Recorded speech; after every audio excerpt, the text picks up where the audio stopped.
So I want to thank you all for coming to the special ordinance administration committee meeting Tuesday, February 18th, 2025. This meeting is being recorded.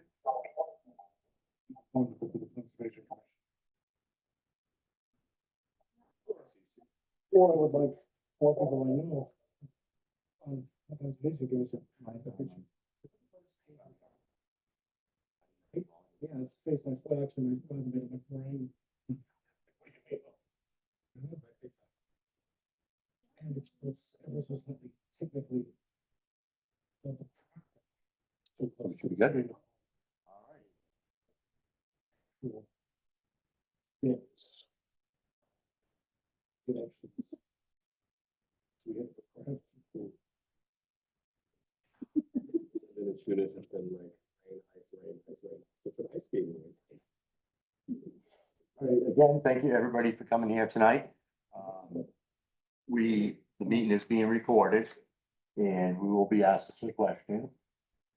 In attendance, we have Councilor Grace, Councilor Majota, Councilor Worthley, our council president, Tony Gross. I believe we have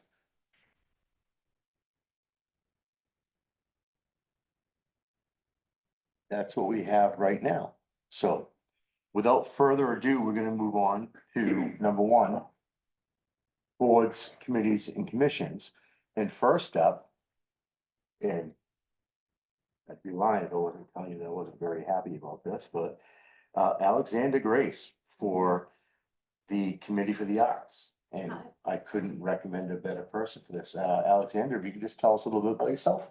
Yeah, so I am a Gloucester native, born and raised here, lived here all my life. I'm a musician and an artist. I own a local music school, Alexander Grace Music.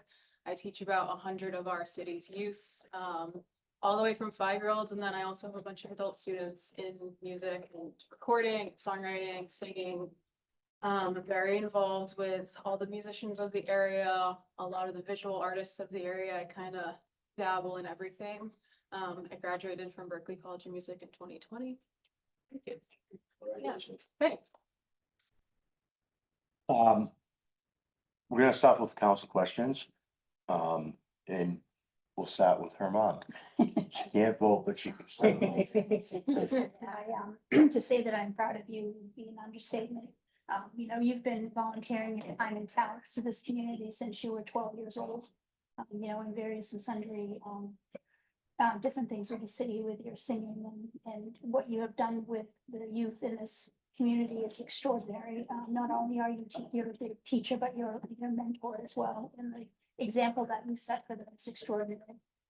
You know, your goal to make music accessible to everyone, you have achieved that. And I am so very, very proud of you. So thank you so much for giving your time to this. Thank you. You're welcome. Councilor Majota.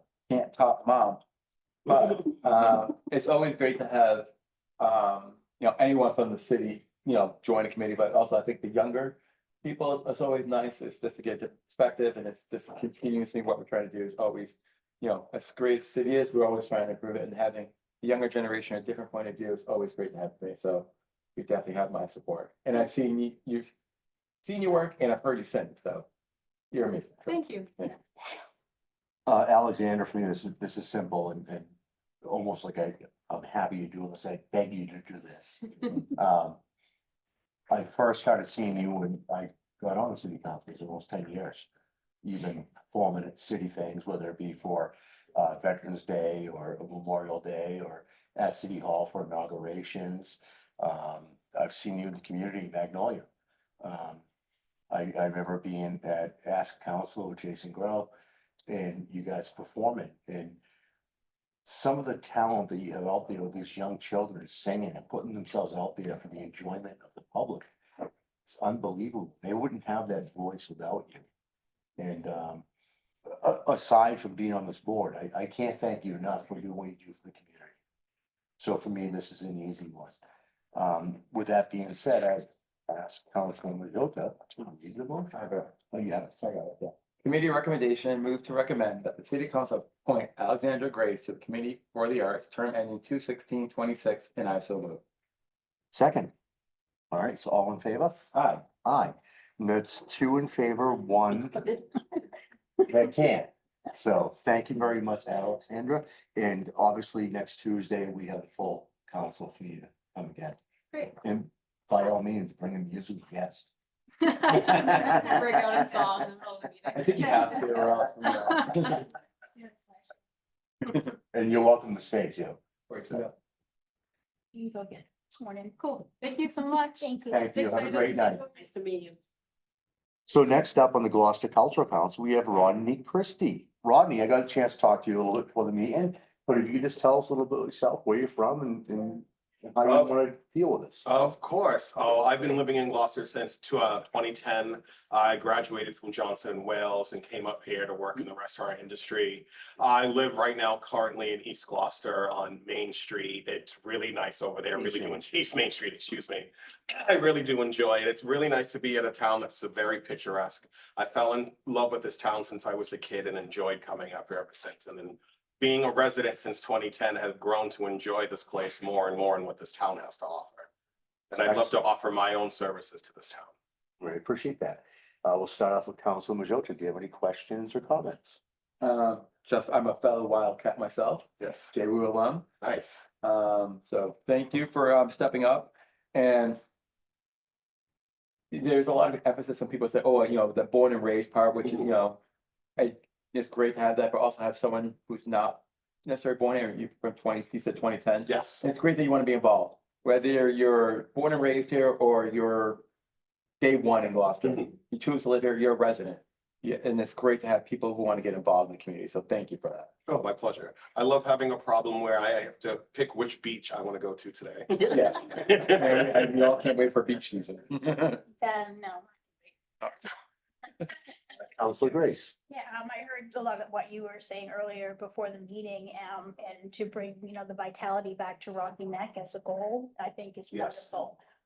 That used to be the happening place in this town all summer, you couldn't get near the place. There was just so much activity and fun. So, if that is on your radar to bring that back, I think that's fabulous. So Yes, thank I have a you so lot much. of ideas and things that I'd love to bring to Rocky Neck.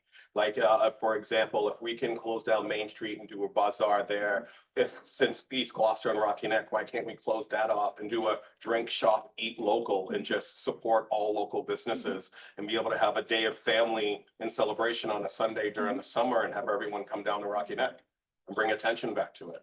Because you remember we were featured when we first opened the first year. Gloucester put in about $1 million into winter and fall advertising, and a lot of the travel agents that came over from England and Ireland were at the Salted Cod. So I got a chance to know that and what was going on, and we were featured in that article.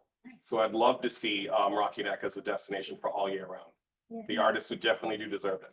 Definitely, it's one of the oldest art colonies that there is, so, I think great, it's wonderful, your ideas and your passion and your energy. So thank you so very much for putting yourself out there and doing this. My pleasure. Excellent. Rodney, from before you came in, we talked a little bit, and from what I hear right now, this is great. The Gloucester Cultural Committee is awesome. We're a free-loving, understanding, diverse city. And all we want is happiness for our citizens, places for us to live freely, and that's how we like to continue it.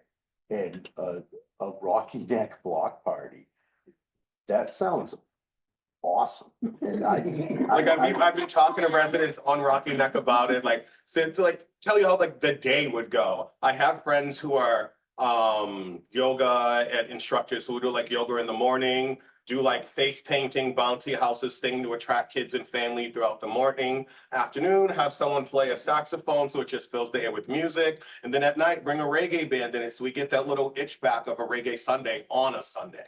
I think that you need to reach out to Counselor Gross and Counselor Memhard. Because I think that could be a really good time. I'll look at that. I meant Gross, not Gross, I'm sorry.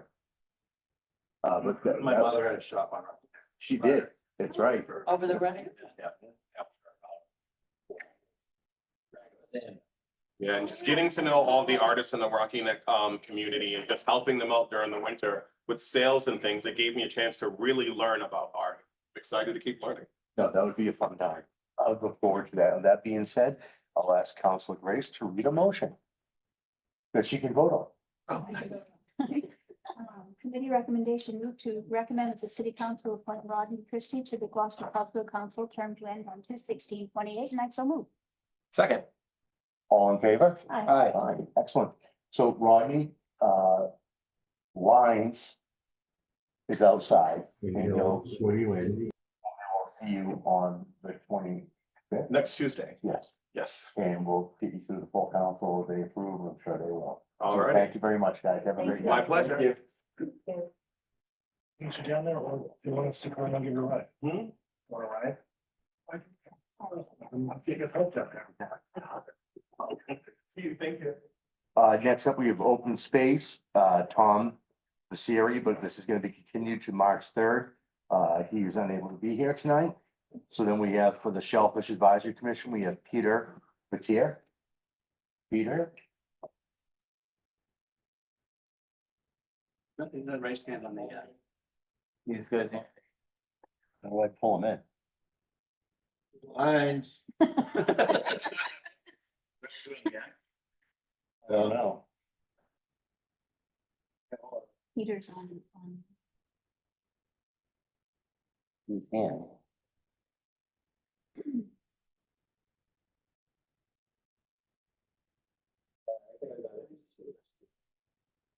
We have Peter. Peter, can you hear us? Hello. Hey, Peter, how you doing? Good. I'm actually just past the post office and I'll be right in a minute. So if you want to, hold on a couple minutes, I can be there in person. Not a problem. We'll wait for you. Oh, thank you very much. Thank you. I can get rid of Peter.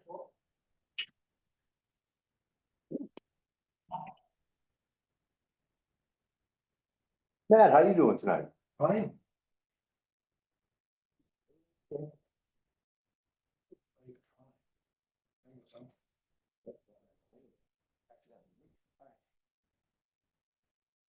We skipped and. Well, because we're gonna go into reappointments, but we can do that. For the Board of Health, we have Thorne Akerley. I don't see him, but he's known to us, he's been on the committee. I have no problem putting him through before. It is without any exception. That being said, Frank, if you'd like to read the motion, Is it Akerley? Akerley. Committee recommendation moves to recommend that city council appoint Thorson Akerley to the Board of Health, term ending 2/16/28, and I so move. Second. All in favor? Aye. Aye. Next up, we have City Owned Cemeteries Advisory Committee, Matthew Murray. Is Matthew Murray around? I haven't heard him yet. No, I haven't seen him or. Hey, Matt. Would you like to say a few things? I don't have anything to say. If anyone has any questions about, the last 3 years in the cemetery commission.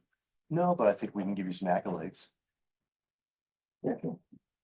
No, I think Matt, you're a great member of the community. You're very well spoken, very well liked. You're very knowledgeable. And you're just gonna be you've done it before and you're just a perfect fit. Fantastic. And nobody caught me selling graves for nefarious reasons or Yeah. or registering them all as Democrats and all fresh graves. So, thank God. I won't say anything. You didn't, and it went through, and it's even Lions didn't catch it, so we're actually all set. So, the clerk's office, so. Councilor Grace. It's be fun in the cemetery with you. Thank you for coming forward again and I mean by your sense of humor. To do this again. It is appreciated by all of us. It's an important role. Our cemeteries are our history, so I appreciate it. Matt, what I can say about this commission is that it's grown leaps and bounds in the last 8 years. And a lot of people may think about the cemetery commission, and what happens is just being, whatever. But when it comes down to someone trying to find someone in their family or where they're going, now you guys digitized everything. The cleaning of the graves, the working on raising money to bring the grave sites and the burial ground to manicured expense in the way it's done. You guys have done a great job, a wonderful job. And no one really will notice it until they're looking to find a loved one. And that's when your work comes into play. So definitely, I thank you for all you do. Well, thank you. I would say that it's definitely a whole team effort. And It I is. feel sometimes that I started with the cemeteries 23 years ago when I went into First Parish Burial Ground, when it was an absolute nightmare. I had to, I came back the next day with with an electric weed whacker that I had to plug into the bathroom light socket of a neighbor who let me climb through their window. Then I could only get a few hundred feet out of that. Because we've had inconsistent, and this is the task for the city going forward, because Sandy and Carol and Chris and myself and Cindy won't be here forever and ever, is to make sure that we have constant and consistent care. Because we haven't. First Parish, if anybody might not even know the First Parish is there, that's fine, because it's evolved in a way that it's hidden. But I think a lot of people, especially anybody who who drove to Lanesville between 1985 and 10 years ago, would know that the Bayview Cemetery was an overgrown nightmare. But it is constant work to make sure that that the partnership, the DPW is kept up, and that maintenance is a constant, is constant. So, and that they're in, perpetuity, because of course, private cemetery, you pay for, they have staff, etc. Whereas in the public cemeteries and burial grounds, we have the DPW, which means you have to make sure the DPW is funded, or make sure that they have time to go in, make sure that the stones that need to be replaced and repaired are done professionally. When I was first involved with what the predecessor of this commission, it was just the Historic Burial Grounds Advisory Board, which means it advised the Historic Commission. It was not a commission of the mayor, did not advise the mayor or work directly with Mike Hale or any of his predecessors to do anything. It was just sort of almost like a public interest group that happened to meet in the city upstairs at City Hall. So the trick is to make sure that we have ongoing support for commissions like this, and that they're well staffed going on into the future, because I can guarantee you the next 10 or 15 years, the cemeteries are going to look great, but I can't guarantee you what they're going to look like 100 years from now if we don't have consistent care. Excellent. Thank you very much, Matt. With that being said, Councilor Grace, do we have a motion? Committee recommendation, move to recommend that the city council reappoint Matthew Murray to the city-owned cemetery advisory committee, term to 2/16/28. I so move. Second. All in favor? Aye. Aye. Excellent. Matthew, thank you very much. Obviously, it's a reappointment. You're not necessary to be here for next Tuesday, but thank you for all your continued hard work. All right, well, I'll see you all soon, and have a wonderful, was it Tuesday night tonight, right? It is. Excellent. So next up, I'm happy to say that we have the Shellfish Advisory Commission. Peter Vertier has been. How'd you get old? How you doing tonight, Peter? Thank you. If you just tell us a little bit about yourself and your interest in the committee. Sure.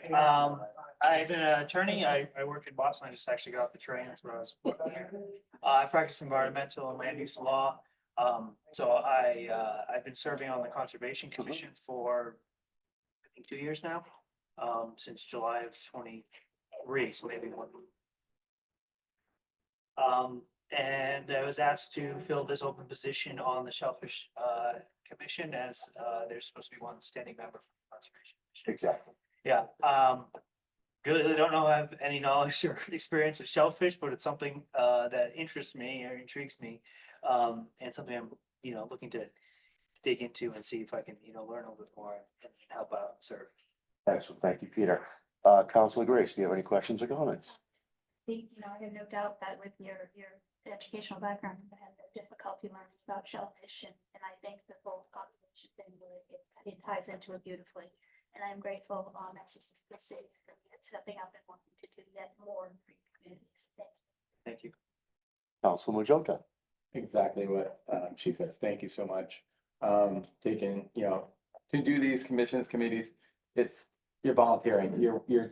We're all so busy, and you're spending time, monthly, daily, weekly, whatever it is, to try to learn more or to help the city out. So thank you for that.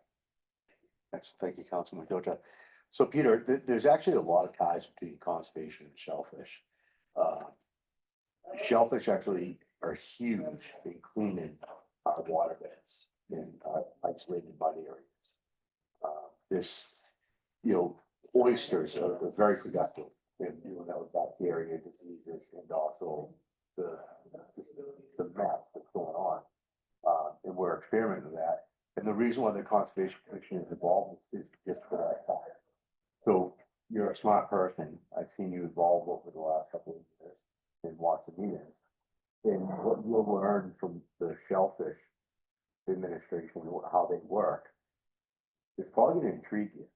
You know what I mean? You go to, the Maritime Gloucester, we're gonna do a demonstration with the dirty water, they dump a bunch of oysters in there, and next thing you know, the tank's clear. Yeah, yeah. It all works together, and it's important, but you also, it's good for you to know in conservation how much the watershed or runoff areas in high, contaminated areas can affect the shellfish as well. So we had an issue with Jones Creek in West Gloucester 4 years ago where we couldn't clam it.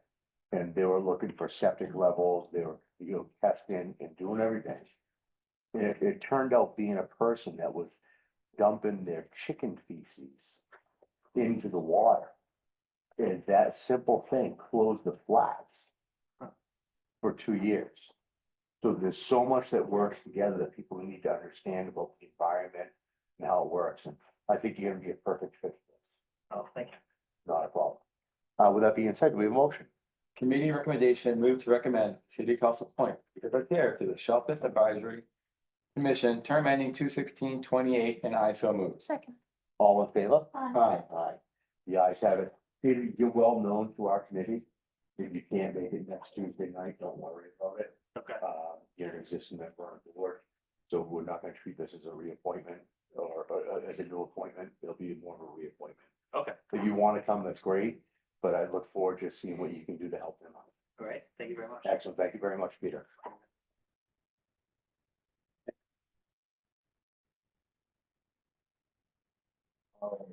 So I'm gonna ask to take a 5-minute recess. Any objections to that? No. So we're gonna do 5 minutes off. I'm gonna pause the recording. And we're gonna get Will be ready. recorded. Well, they'll be recording there, but not here. Well, we'll leave them both on. I can't turn it off. Yeah. Excellent. Thank you very much.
Still recording.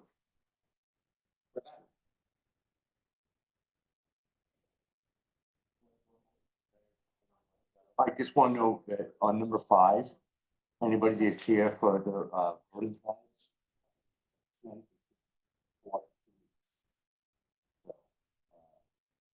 The reason for it is we have some people that can't be here tonight.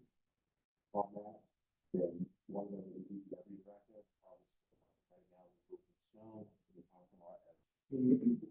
So we are gonna move this forward for 2 weeks. Sorry about the inconvenience, if someone came for this, it makes sense, but we'll find out. What happens. The suspense is killing. As long as it's not killing birds. All right, so next up, we have number 3. CC 2025-005 Worthley amend GCO Chapter 5, Building and Building Regulations, Article 5, Short-Term Rentals, Section 564 Definitions, Section 566, Requirements for the Operation of Short-Term Rentals, subsection H, T, and Section 569. Prohibitations continued from 1/21/25. Now, on this, we had a good meeting with a bunch of information. We're gonna look to give some more information tonight, and we're gonna ask some more questions before we move on to the full council. I'll look around the room right now, and what I'd like to do is I'd like to ask Tony Gross if he would like to speak on why what he has done and what this is gonna affect, what's the outcome of this is. Tony, you ready to speak on that? I hadn't been prepared, Well, you don't have to be. didn't prepare anything. Okay. It's no mystery that there's a housing shortage. Mhm. And, this has been mislabeled as to fix affordable housing. This is about housing, not affordable housing. Every apartment and home that's taken out of inventory for a short-term rental is no longer available for full-time residents. And we've seen a nationwide critical mass on short-term rentals. Gloucester has not hit its critical mass yet. But it's only a matter of time before we become just another sleepy bedroom community that's vacationers put vacation land on our Gloucester license plates. So, call the Knoll Stadium no longer fighting fishermen, but fighting tourists. So this is just one aspect of the many tools that we need, because if there was an automatic silver bullet fix, we'd be doing it. And there isn't, but there's it's very incremental things that you can do to help relieve and maintain. Now, this has, there's been a 3-year grandfathering clause in there. I think that this is premature. I'm not sure why this was brought forward, because we don't have the data that we will collect. And in 2 years, we'll have a whole lot more knowledge than we do now.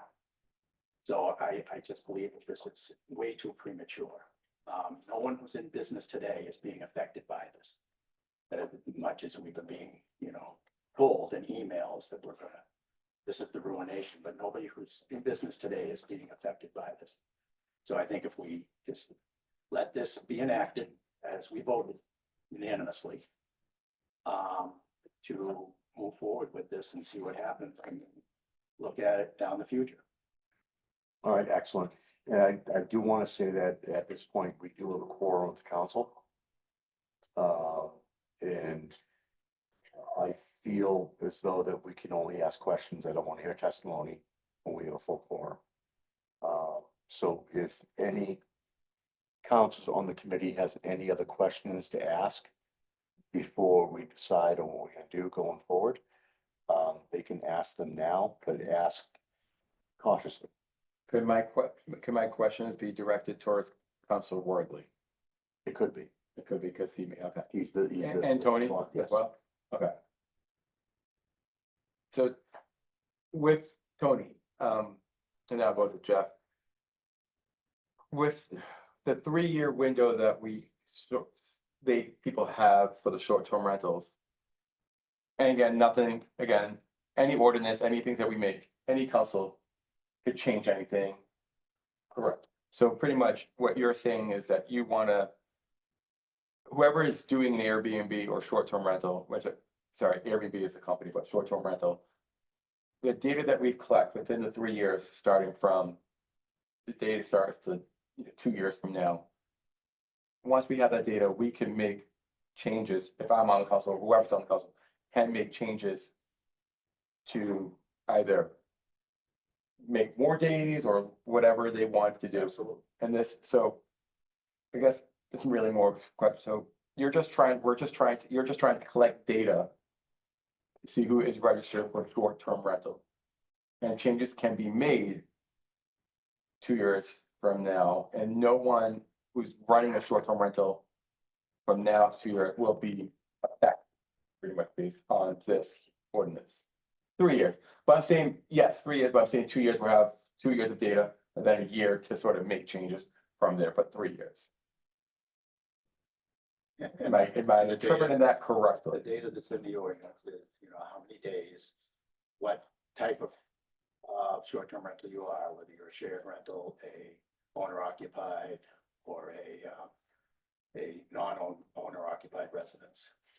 So those will all be, the people who have the short-term rental, and that's why it calls for a living person's name and not a corporation's name, is so that you have a person who is identified as basically the person who owns who's in charge. It could be, the trustees could make a member of their group, of the trustees. They could elect the person who would be in charge of that, but it has to be a living person. It's not eliminating the other, LLCs or things like that, living trusts. You have to have a living person who's answerable to this. And they're responsible for collecting the data and holding it, I think, to a minimum of 3 years. And then that would be available. Of course, then the city would then have to request that. And a lot of these regulations are coming, not necessarily the 3 years, but the state is also making more mandates for short-term rentals, and that correct, based on, It's my understanding that they're all going to have to be inspected annually. okay, and that's a state law, not a New city law. building code. Okay. Thank you. And Council Worthley. When we voted, I think this was November, December, geez, everything. September, August. August. Get this back, okay. Or is it Yeah, before August surgery, right? Yeah. August 27th. August 27th, okay. So I want to have your understanding based on what changed from your vote from August until a few months ago, or when this was in place and why this is in place, based on the information that we have from Tony, that we have 2 years to collect data and then be able to adjust anything, so no one is truly affected if we need to make changes. So I want to know why this, and I will ask the same questions again in front of the council again, just so it'd be a bigger crowd, but that's why I know. So your question is, what changed since August that made me think we need to Yes. change this? Okay. So I'm gonna answer your question and kind of tie it into the question you also asked, which was, what about these changes? And I'm gonna agree with Councilor Gross. We need data. And if you just want to put something forward that says, let's just collect data, then we would take out the restrictions of limiting to certain things that we're trying to accomplish, trying to achieve. We'd say, let's just make sure that they're being used for residential purposes, make sure that they notify people about noise regulation, all the things we put in, big quality of life issues for neighborhoods, put that in and get the data, but then we've got these regulations. And I would say, and I'll put myself in, I was in the quorum, I voted for this. We needed more data before we made that decision. And we should get that data before we regulate. If it turns out that we put this forward or keep it going as it is, and we say there's this 120-day limit and this cap, well, someone who got a 30-year mortgage on a property that they did a business plan, they're gonna look at and say, okay, well, in 3 years, I need to do something, because this is the new regulation of the books. I can't hope that a new council gets elected and changes it. This is the plan that I gotta work on, my business plan. And they're gonna probably sell their house to say, I can't, in 3 years, I'm gonna be out of business. I'm gonna sell this, and they're not gonna sell it for as an affordable unit. They're gonna sell it for millions of dollars, and we're gonna lose another Gloucester resident. So I would say, I agree with Councilor Gross. If you wanna strip it down and just get the reporting information out of this, then I'm all for that. We'll get the data and we'll make a decision on what needs to be regulated. But the ordinance as it's written puts in very specific changes that now that I've had some time to think about it, because it was a little rushed in August. I know you look like it was rushed, but it was rushed in terms of input that we didn't receive, data that we don't have. And I say this with respect, there was, some Data we can't get. Well, we can get data. We can get data.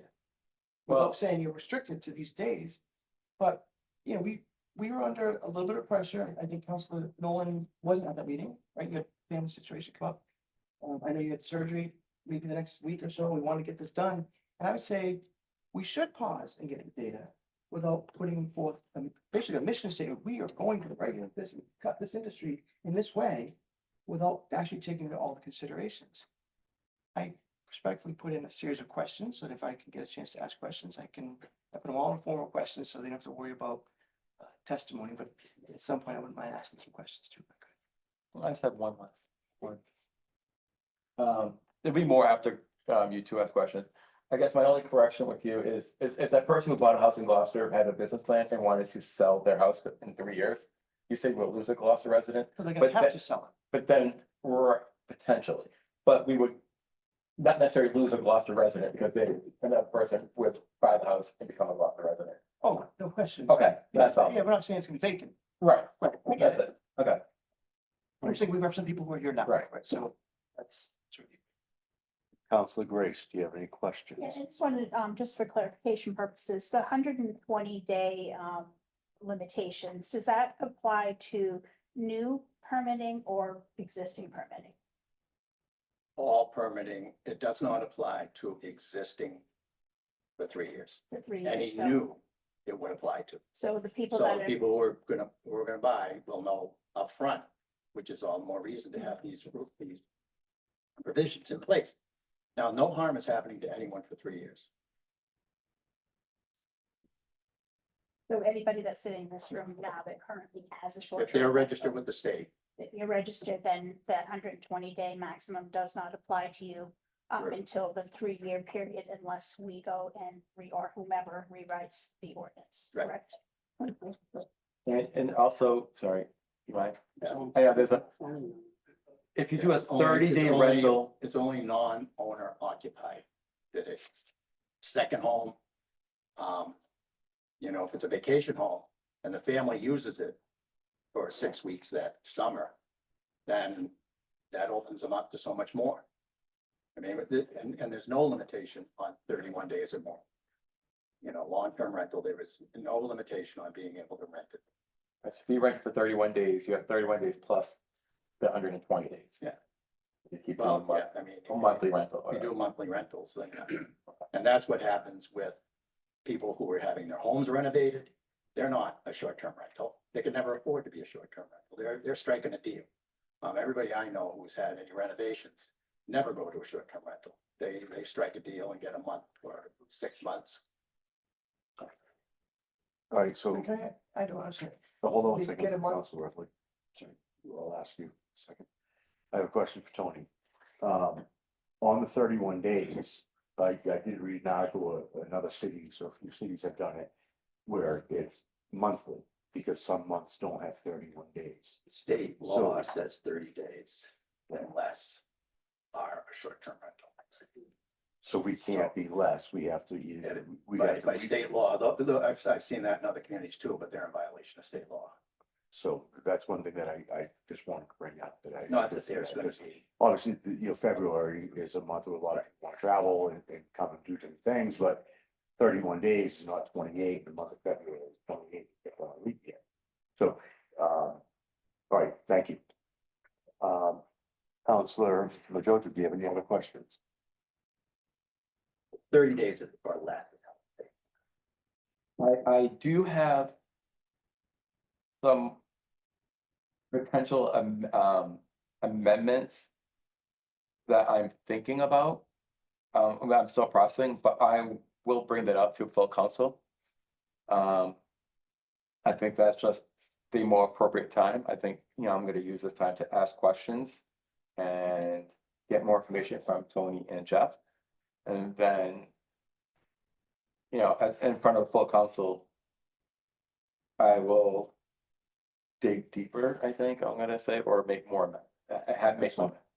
All right, thank you, Councilman Majota. Michelle, my question to you would be if you had any other information to add to what we're looking at. So I would. The thing about the 3 years, saying that nobody's affected, I would agree that no one's affected by the 120-day piece, but there's still everything else in there. So, the restrictions on, for people that own a second property and not being able to rent out more than one, the cap of 500. I'm concerned there's going to be a crazy mad scramble and there's going to be a bunch of people that are thinking about doing it, but don't know that they're going to do it. They might do it. And then, you have somebody that's been doing it for 5 years, but they're like 501st in line, all at once. I mean, there's some things that I worry about there. So I think there will be some affected. And then 3 years from now, I find it very, I guess, I'm having a hard time picturing how it will be handled with the 120-day limit in terms of reporting. And, how is the city managing to keep track of that? Are we supposed to keep track and send a note to Tony saying, hey, we're at our limit now? I guess I'm trying to figure out how that's gonna work. It says it right in the ordinance. Go ahead and read it. Sure.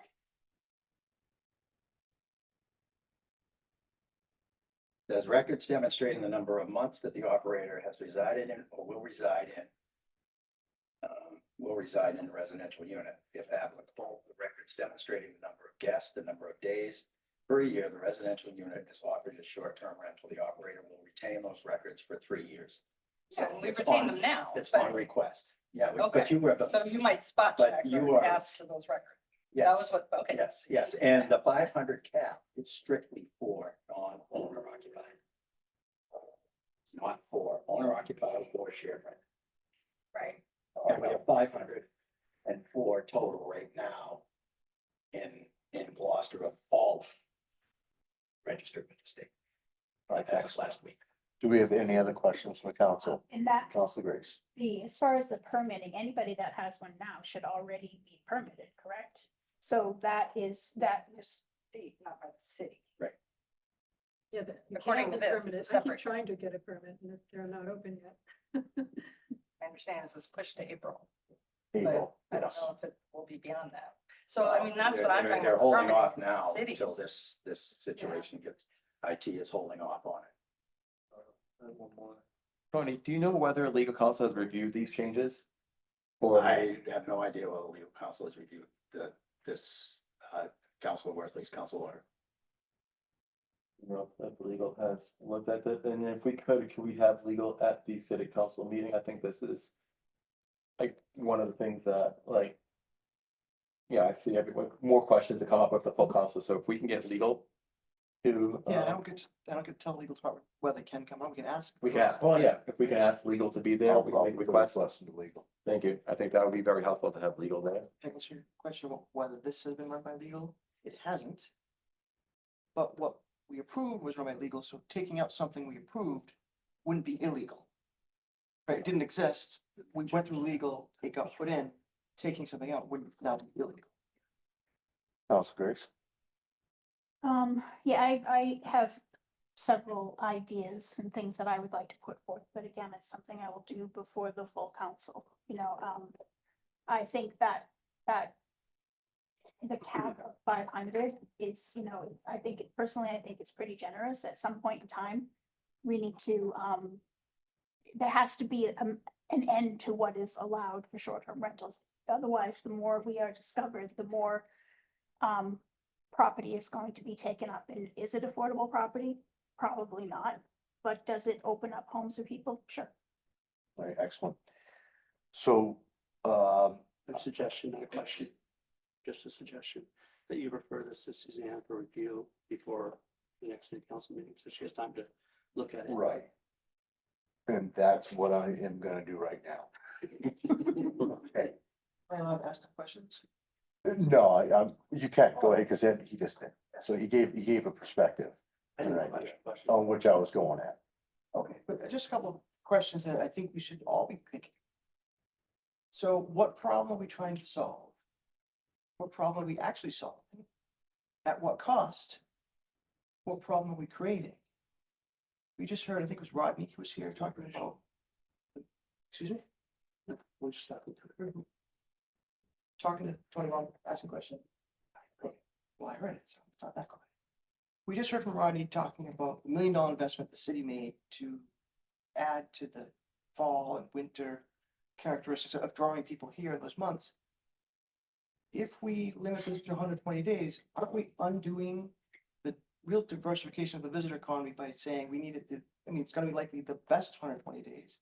And so all the efforts on fall and winter rentals for our visitor economy will have been wasted. Have we taken into consideration the impact it would have if we had all our renters only here those 120 days on traffic and parking, if you had everyone here at the same time? Will this limitation suddenly create affordable, long-term year-round rentals in Magnolia and Ennisquam and Eastern Point on Boulevard? Will this lead to some Gloucester residents selling their $1 million homes because they can't rent them out any longer? I think Councilor Gross said that the data would be provided by request. Is that data public information that we can then use to inform our decisions, or is it private proprietary information about who's No, be with the building inspector. on how many people and number of days would be all public information? That's how it's set up by the state for them to start recording. What impact will this have, the regulation that we passed in August, have on Gloucester residents who rely on this income in order for them to live in the state? And have we evaluated the impact this has on our residents who work in the service industry? Our waiters, our waitresses, our landscapers, our tradespeople? What impact will this have on their ability to afford to live here if we've just taken jobs away from them and cut their hours? All right, Council Worthley, all those things have been asked in emails, and we're taking it very at heart on this. I obviously have gone to a second meeting to make sure that we're hearing people. We have thoughts on this, and it's important to us and to everybody in the city of Gloucester. It's not an easy thing. At this point, I do think that I am gonna ask Suzanne Egan to look at this and bring it back in 2 weeks and have our decision and read the motion and go to battle, because I think there's gonna be some battling at council over this to find the best outcome for everybody. So, without any objection, I'd like to send this back to legal and get their, decision on that. Can I actually ask, who will answer these questions? We've asked people to ask questions. Who will answer? We will answer them at council. Obviously, the contractors, the liabilities, the maids, the plow people, everybody is involved in this. I have a lot of friends that have property. They spend a lot of money. They do. We've talked about, reaching out with Doyons, local businesses. This is a huge impacting situation. And I don't take it lightly. And that's the only reason why I'm gonna go to legal on the decision, because we can always be more restrictive, we can't be less, and we may be on some sort of guideline here, especially on the days of the 30, 31. And so I just wanna make sure that we have everything legally ready to go before we go to council. And I think that the committee has asked questions and gotten the answers from people to find out a reality of where we're at and what needs to happen. So for the council. Anybody online that want to ask questions?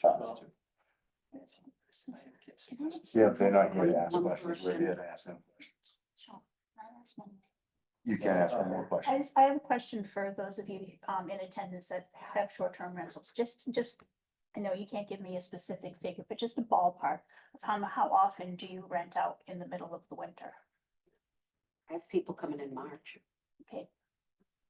How about January and February? I had someone over, New Year's. Okay, so you do have it, but it's sporadic. It's not. It's sporadic, yeah. I mean, summer is let's face it, the bread and butter. So it's not something that is, you know. But I have them all fall too, I think we're. like September, October, and I'm straight just through. curious. I'm not kid, you know. Yeah, no, I'm I just am trying to curious, say that, just to get a little bit of data right now, if possible, but how many do you, in the winter time, how often do you rent them out? I think we're starting to almost Yeah. get into. Okay, fair. Committee can ask questions. Right, but I think we're starting to get to, I don't wanna get, it's not a public hearing, I wanna make sure that we do, again, follow the rules and the law. I'm not trying to cut anyone off.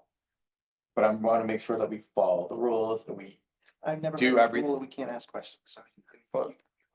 So I'm gonna, If I'm wrong, Council Worthy, then you correct me all the time if I'm No, wrong. correct. to the committee, I'd like to continue this for 2 weeks. Hearing back from Suzanne again. I would like to continue. Excellent, thank you. So this matter will be continued for 2 weeks. Thank you, everybody, for coming, and please keep reaching out with information. It does make a difference on all aspects of this.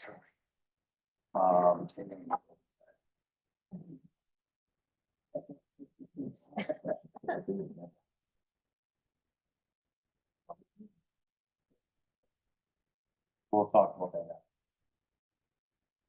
Number 4, CC 2025-007 Workley. The request that the administration fulfill the management audit of the school department with the Massachusetts Department of Elementary and Secondary Education, the DESE, in accordance with the Gloucester City Charter, Section 712, management audits and request of a district review report. Council Worthley, I will say that there was an email about this that you said you didn't receive. Okay, so we have 2 things that we can do.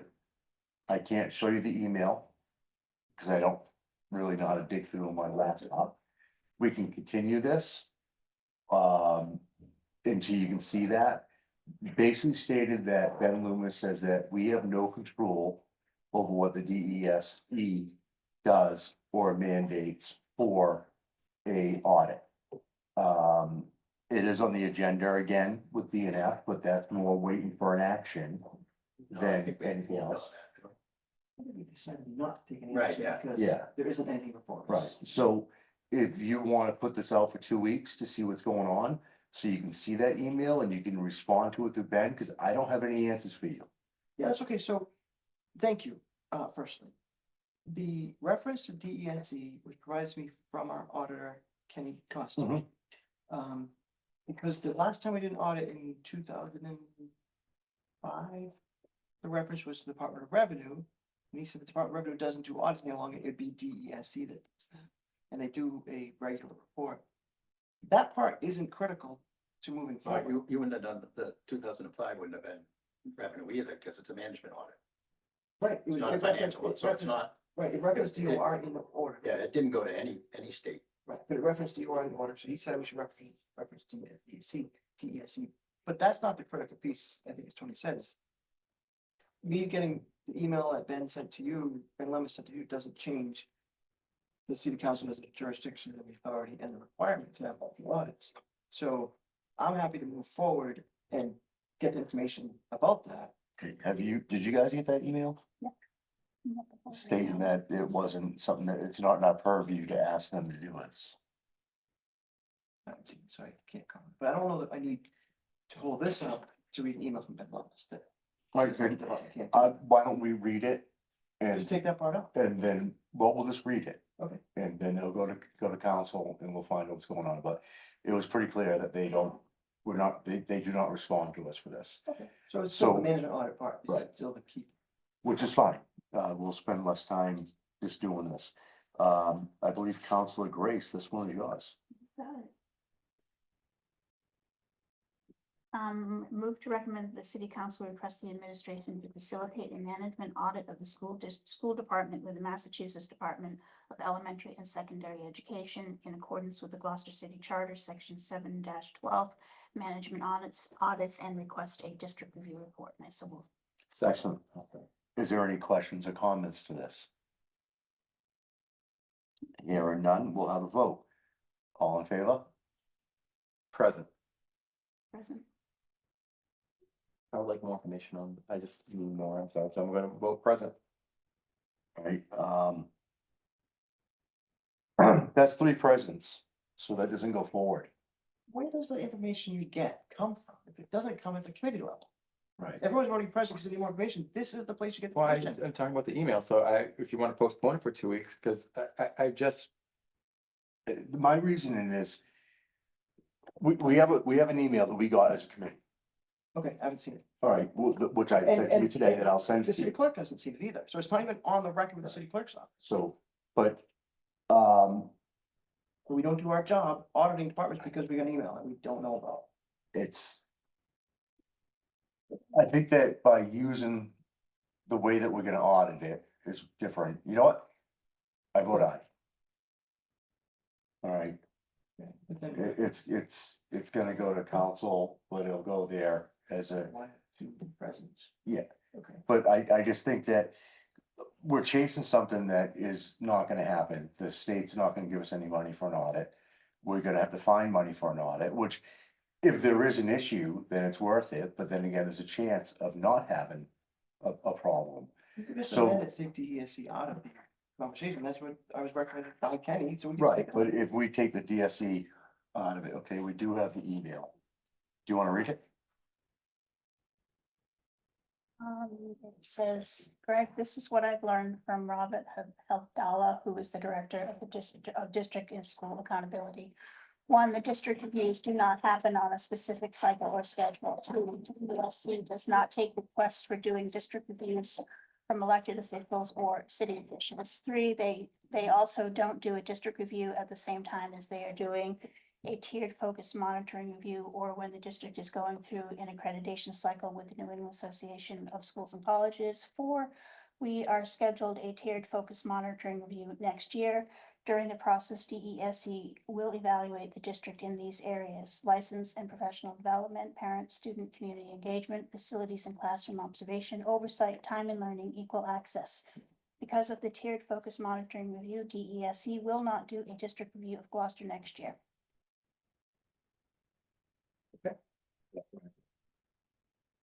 So, Let's take that part of it out. well, we can do that and vote council.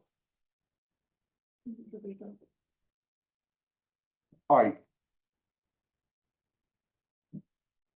So we're already in a situation where we kind of read the motion. We have an idea where we're at. All right. We didn't confirm the vote. As being 1 lost, we have 2 present, 1 went with yay.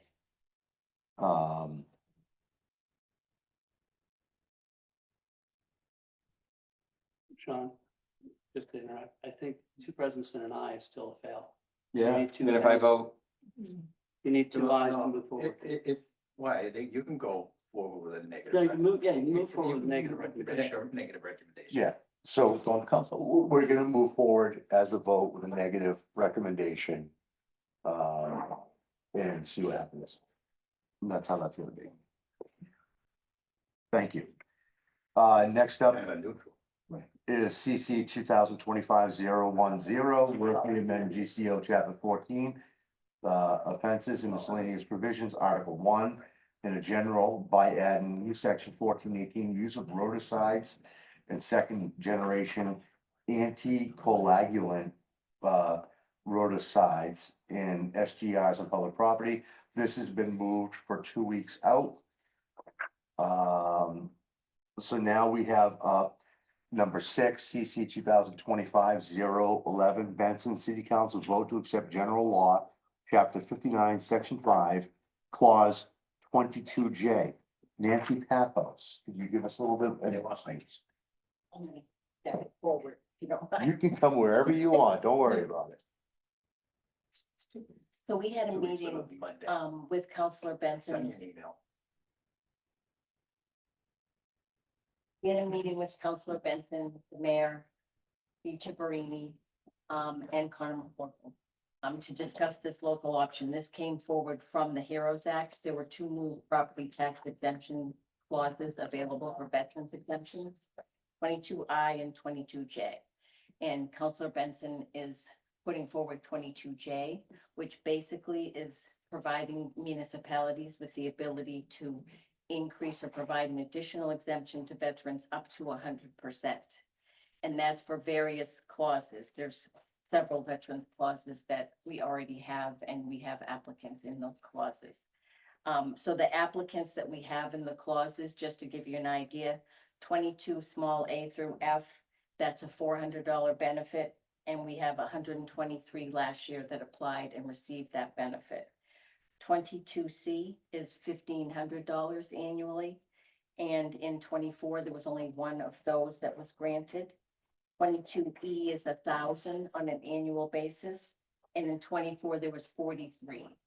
So we're talking about in the neighborhood of 170 applicants.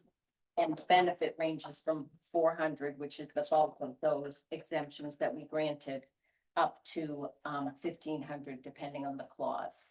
So the order before you is to increase that by an additional 100%.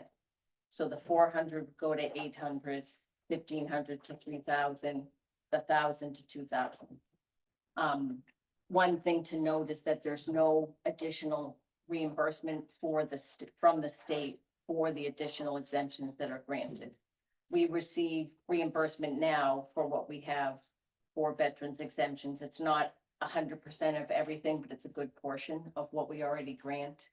But adopting this 22J, there'll be no further reimbursement. So it's something that basically has to be funded in order to make sure that we can meet what we need to meet in terms of covering that cost. Excellent, thank you, Nancy. V, if you could just give a little bit of your takedown, you work with the veterans all day, and how much will this affect them or help them? Absolutely. So this was one of the provisions that really helps or services the veterans, the general veteran population. So in Gloucester alone, we serve roughly 2,000 veterans. An estimated 500 of those, just under 500, are actually in receipt. And this also includes spouses, surviving spouses. Roughly 500 of them are actually in receipt of some sort of VA compensation or pension benefit. And only a small portion of that 500 would be eligible for this program. And again, it is the only or one of the only provisions on the HEROES Act expansion that really caters to the everyday veteran and surviving spouse. Most other provisions that were expanded under the HEROES Act really gravitate towards veterans who fall under the 100% disabled category. In this case, this provision really would help or assist veterans who fall under the 10% or 20% or a range up to 90%. And yes, some cases 100% veterans as well. But where it really is, where it really benefits the everyday veteran and surviving spouse is the large population of veterans that are receiving benefits right now are on fixed incomes. And so if this benefit can kind of mitigate some of the financial expenses or financial burdens that they incur day to day, so be it. Excellent, thank you, V. Do we have any council questions? You wanna go? Okay. So what Council Best is trying to do, so for example, if the veteran gets $400, be double it, pretty much, 800. Yes. Right, so he asked this question about one of it. The difference will be spread through the community throughout taxes, because the state will only provide so much. And then the difference is something that will get spread out 400 divided by 29,000 people. It's Whatever. more of a budgeting question, really, Right. because we have the overlay reserve account is part of the budget. Last year, I believe it was 400,000. That's basically been where it's been for some time. That's budgeted to absorb, so it is part of the budget. Wherever the revenue is coming from, whether it's taxes or miscellaneous receipts, things like that.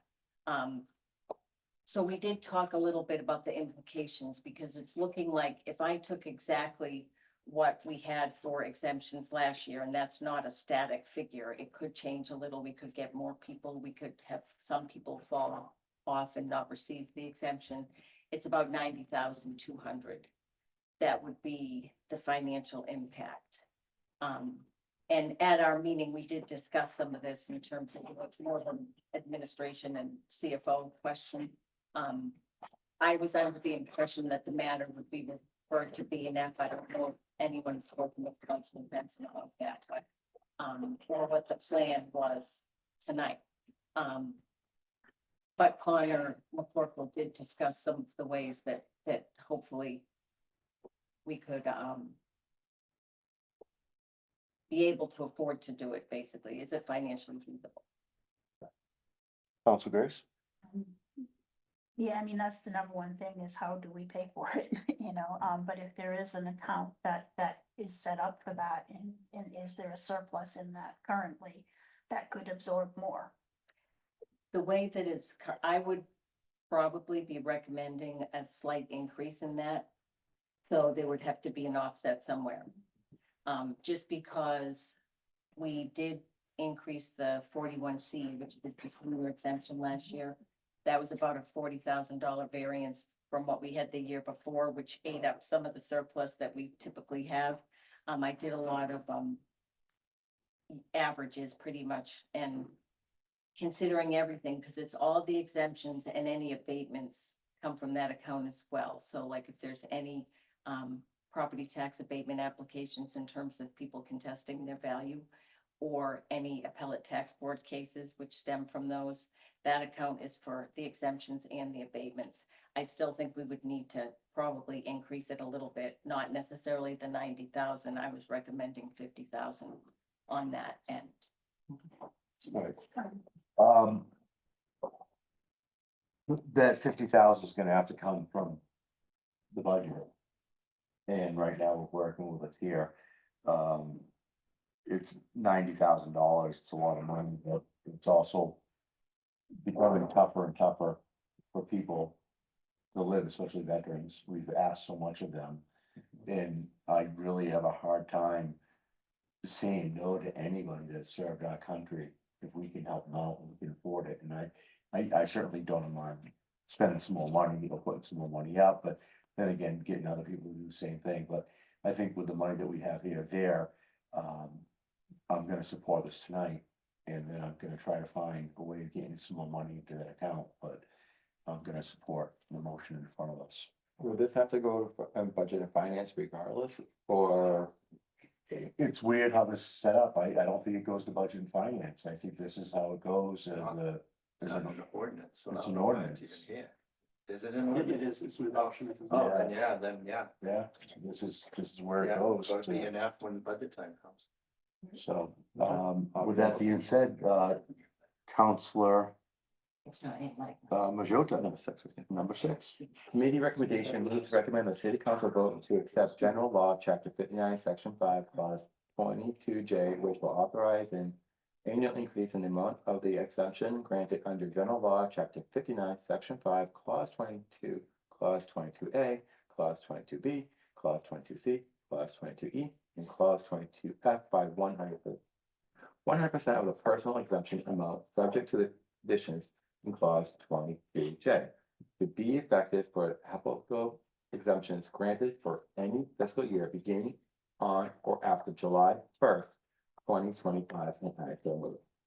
Second. All in favor? Aye. Aye. Nancy and Dee, thank you very much. Have a great night. Thank you. And he needs to be a leprechaun. I can't make any promises. That was a stretch. See you later. All right, so we have matters to be continued. We have number 7, CC 2025-009, Worthy Majota. It's gonna be continued. CC 2512, Benson, amend GCO. Chapter 22 is gonna be continued. CC 2025-13, Worthley, to amend GCO chapter 22 will also be continued.